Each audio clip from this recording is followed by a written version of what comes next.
जीतती हैं तो आपसे उन्हें क्या उम्मीद करके आपको वोट करनी चाहिए? मंदिर मस्जिद का राजनीति आप बहुत दिनों तक नहीं कर सकते।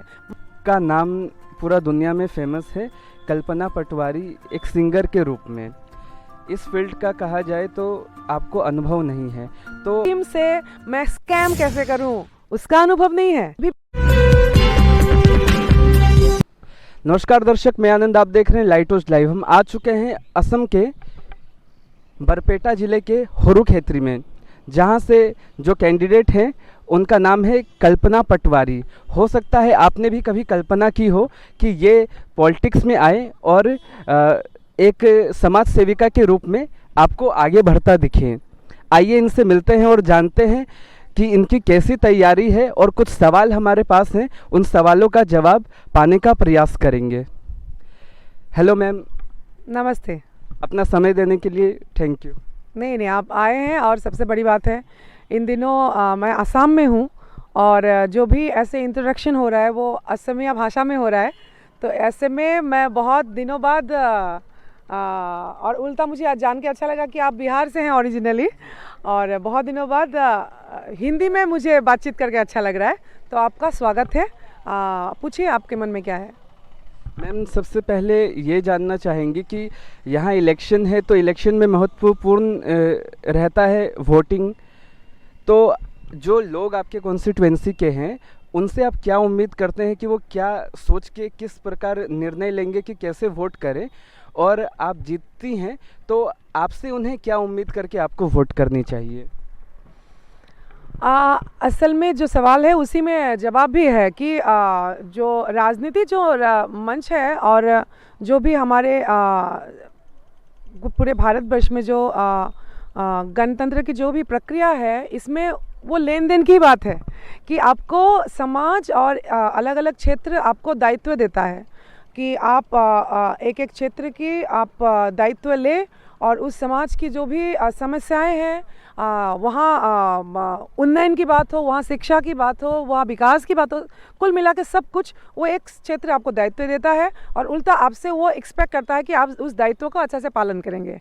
सीधी सी बात तो यही है। जहाँ तक मेरी बात है, मैं ओरिजिनली मैं इस ज़िला से बिलोंग करती हूँ।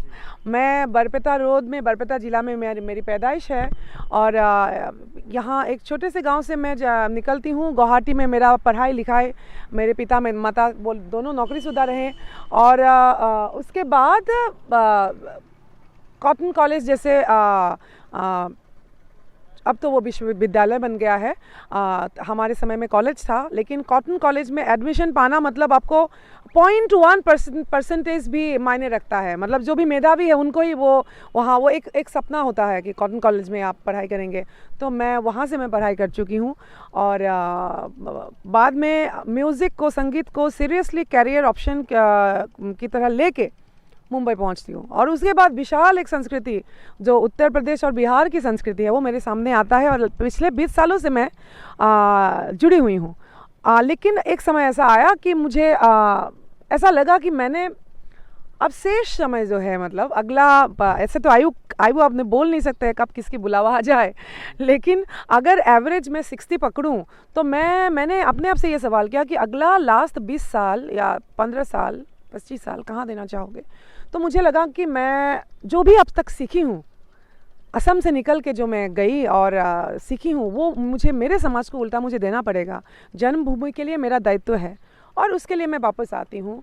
और एक तरह से धीरे धीरे एक प्रक्रिया, मैंने प्लान नहीं किया था, लेकिन ऐसा कुछ हुआ कि मैं सक्रिय राजनीति में आ गई। और मैं समझती हूँ कि बहुत पवित्र मंच है राजनीति एक्चुअली। और आप अगर जिसको काम करने की, जैसे हम लोग, हमें, मेरा कोई गॉडफादर नहीं रहा म्यूज़िक में भी, काम किया, और उसके बल पे, इस कंठ के बल पे जो भी परिचय मिला है, काम के बल पे मिला है। तो यहाँ भी जब मैं आऊँगी, मेरे सरू क्षेत्रीय जो समझती है क्षेत्र है, मैं यही बोलना चाहूँगी कि कल्पना पटवारी को देखे। कल्पना पटवारी ने अब तक अपने सिर्फ काम किया है, उसके अलावा किसी के, मतलब किसी ने मुझे सोने के चम्मच से पिला दिया, खिला दिया कि मेरे पिता या मेरे पति की मैं बेटी हूँ, कि मैं पत्नी हूँ, नहीं। कल्पना पटवारी का अपना नाम है, अपने बलबूते पे मैंने काम किया है, और बहुत ये बैकग्राउंड से नहीं हूँ मैं कि मेरे पति आईएएस ऑफिसर है या बहुत बड़े ऑफिसर है या बहुत सारा पैसा है, ऐसा नहीं है।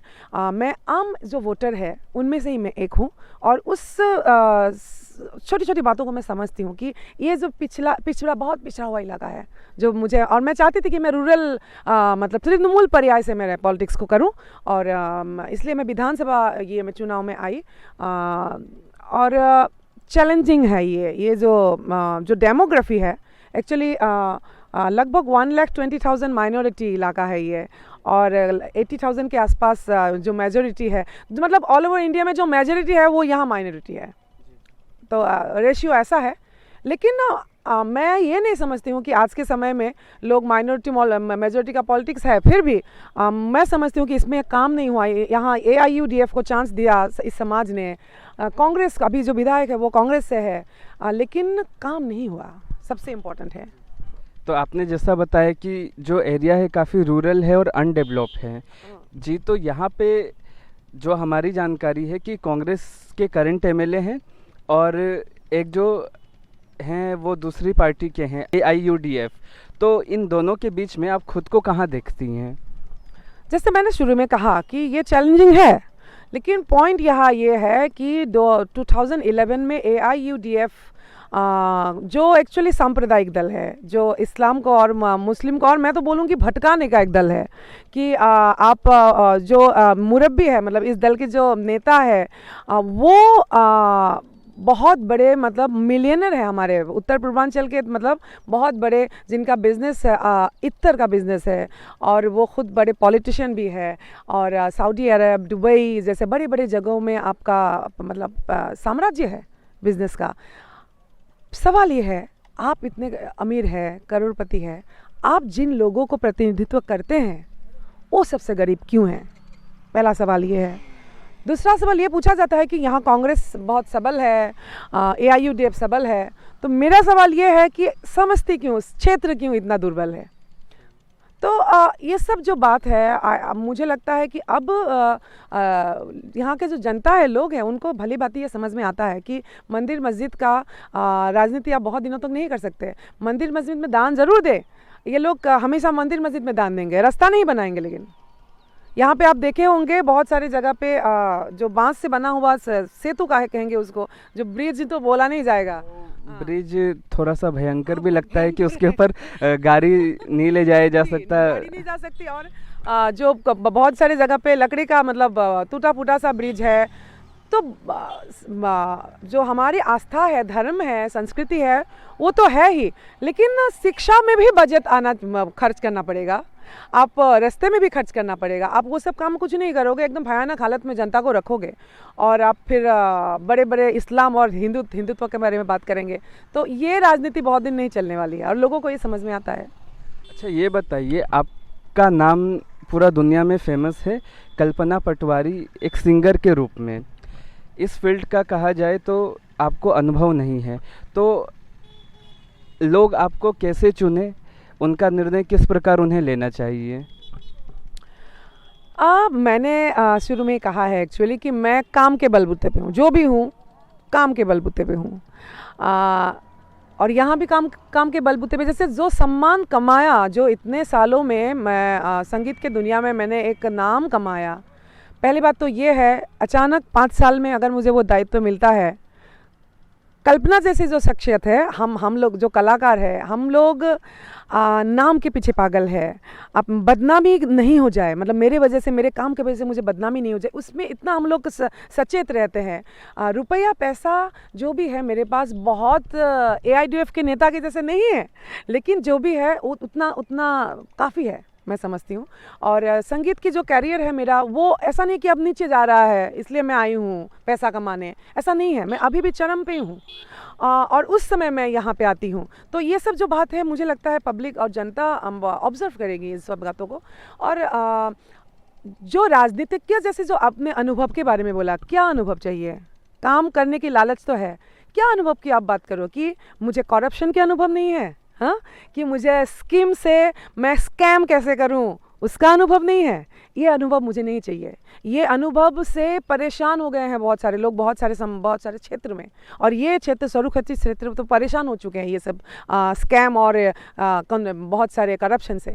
तो मुझे तो लगता है कि अब हमारे जैसे लोग जो परिवर्तन की बात हम करते रहते हैं, उम्मीद करते हैं, लेकिन हम लोग निकल के नहीं आते।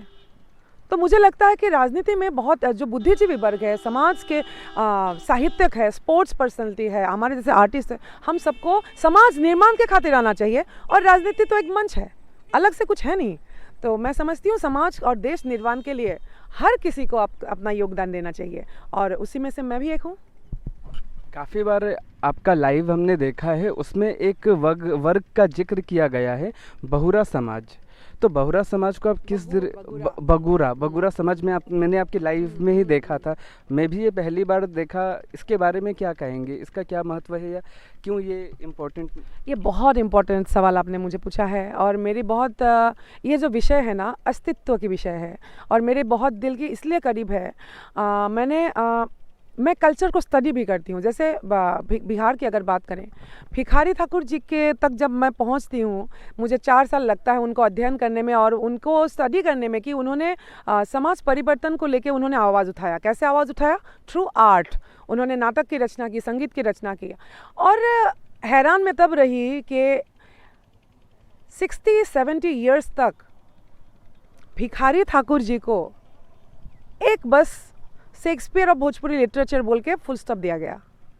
उनके कार्यों को वास्तविक रूप में न जो हमारे न्यू जनरेशन उनके सामने आया ही नहीं। मतलब वो क्यों नहीं आया? तो ये राजनीति को समझना जरूरी है। आपने जो बोला ना राजनीति के अनुभव में, अनुभव बहुत ज़्यादा है मुझे। ये जो समाज में राजनीति है, कला संस्कृति में राजनीति है, और यहाँ जात पात है, यहाँ सनातन धर्म में जात पात है, जो कि बहुत ही मुझे लगता है कि टैबू है, ये गलत बात है।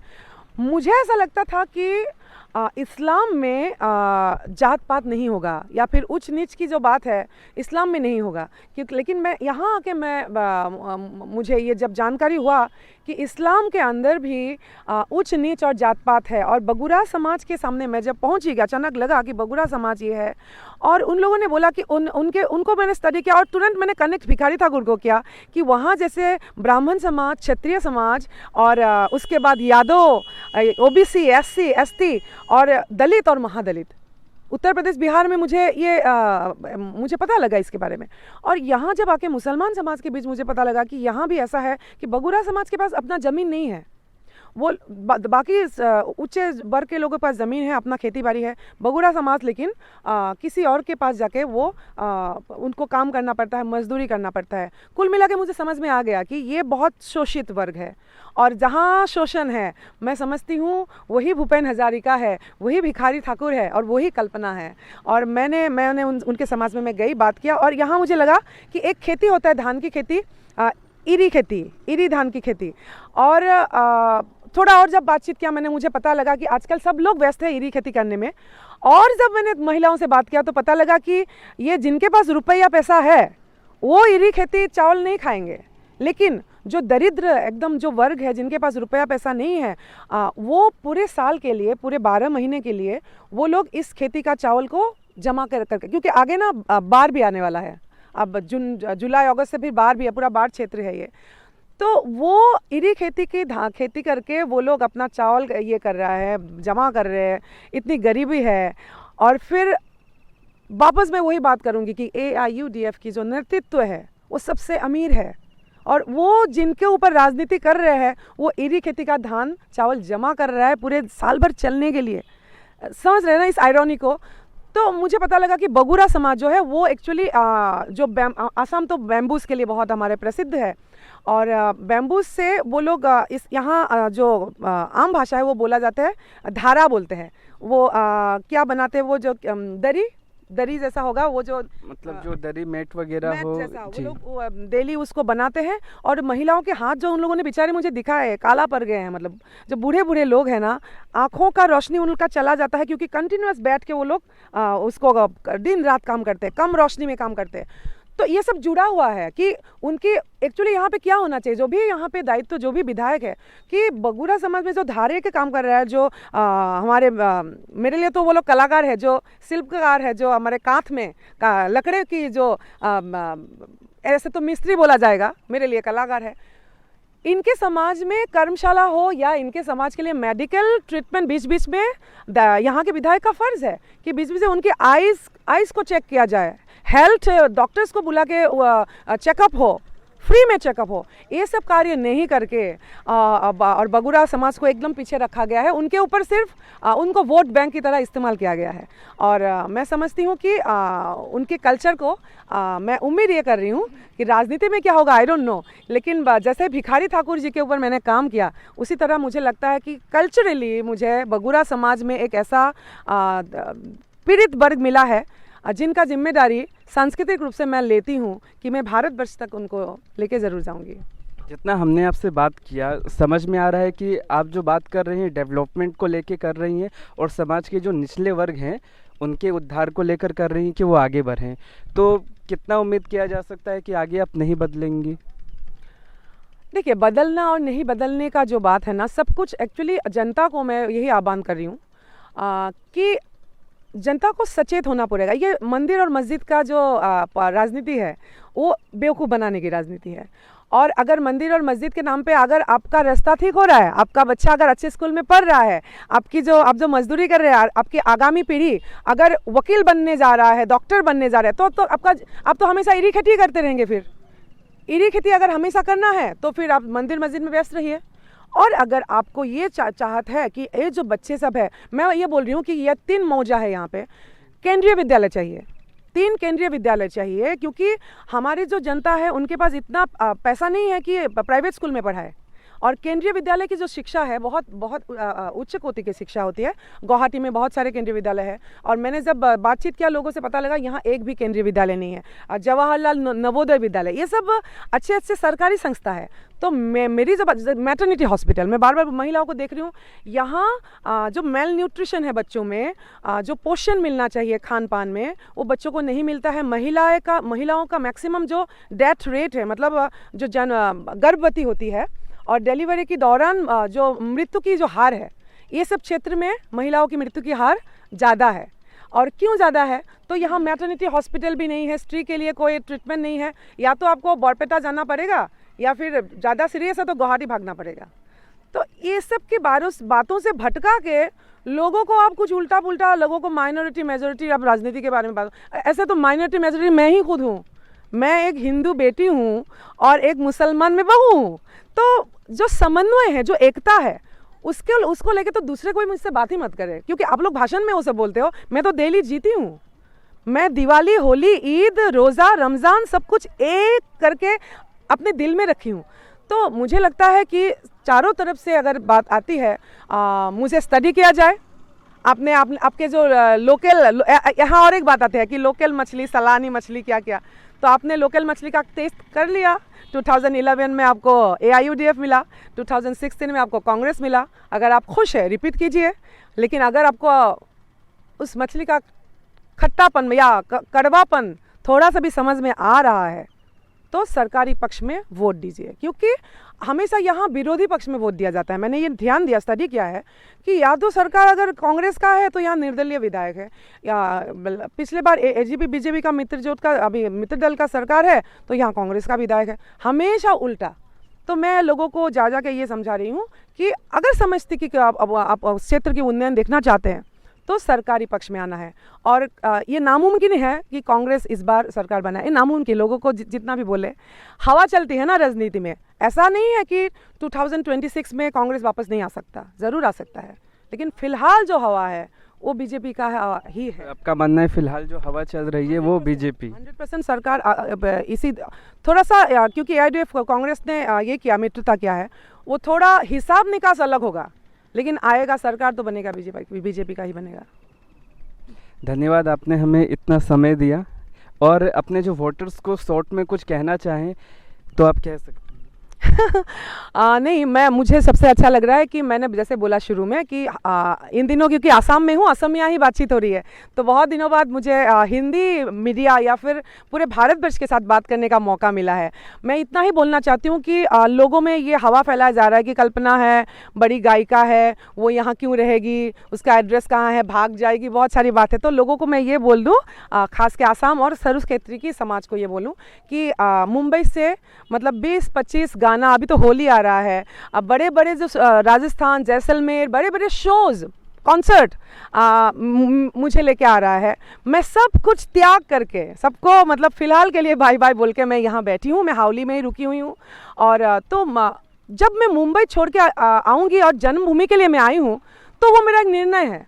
तो उस निर्णय पे मतलब शक मत कीजिएगा, उस निर्णय को शक। और हम लोग बोलते हैं ना कि हम लोग बदनामी से बहुत घबराते हैं।